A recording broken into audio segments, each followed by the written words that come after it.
गांसे मेथाइ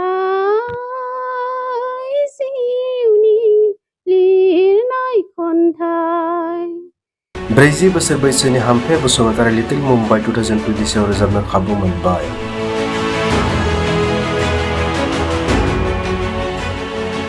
उदालगुरि जिल्लानि सिङाव थानाय खाग्राबारि हालामनि नावबान्दा गामिनि हामफे बसुमतारीआ आगस्टनि 22 खालाराव गुवाहाटीआव जालांनाय जयति चित्रबन फिल्म स्टुडिअ रेगेस मेगा मडेल 2026 नि अडिशन रोजाबनानै बेस्ट रोजाबगिरि बान्था मोननायजों लोगोसे लिटिल मुम्बाइ 2026 आव रोजाबनो खाबु मोनबाय।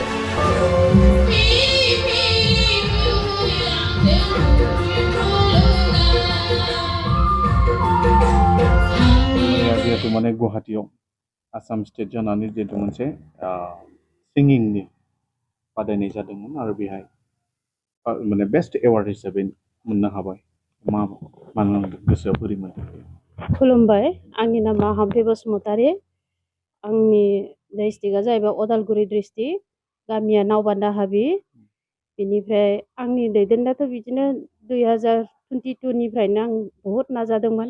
नाजानायजों लोगोसे जोंहा बिकि सारा जेरैबायदि आंखौ मदद खालामबाय, बेखिनिखौ मदद खालामनायजों लोगोसे बेखिनिखौ आं मोननो हादों। बेखिनिखौ मोननो हानानै आं जोबोद गोजोननाय मोनदों। सारनिफ्रायबो बहुद धन्यबाद होदों आंनि गोसो गोरबोनिफ्राय। आरो बेनिफ्राय हानायखिनिखौ आं नाजानोसै। मेथाइ खननाय बादायनायाव बेसेबांसो दंमोन? जोंनि मेथाइ खननाय लोगोफ्रा बा माबानायफ्रा लोगोआवहाय थानायफ्रा 86 दंमोन आरोना। बेजों लोगोसे हानायफोरा सेलेक्ट जाबाय, हायिफोरा सेलेक्ट जायासै। बेबायदि होनबाबो जा बिकि सारनि अननायाव बेखिनिखौ आग बारायनो हाबाय आरोना। बेखिनिखौ आग बारायनो हानायखाय बिराद गोजोननाय मोनबाय आं। मुम्बाइ बायदियाव थांनो थाखाय दायो खाबु मोनदों, जेनेबा गोसोखौ माबायदि नांदों? मोजां नांदों। औ। दा बिनि सिगाङाव बहा एसे मेथाइफोरखौ खनोमोन?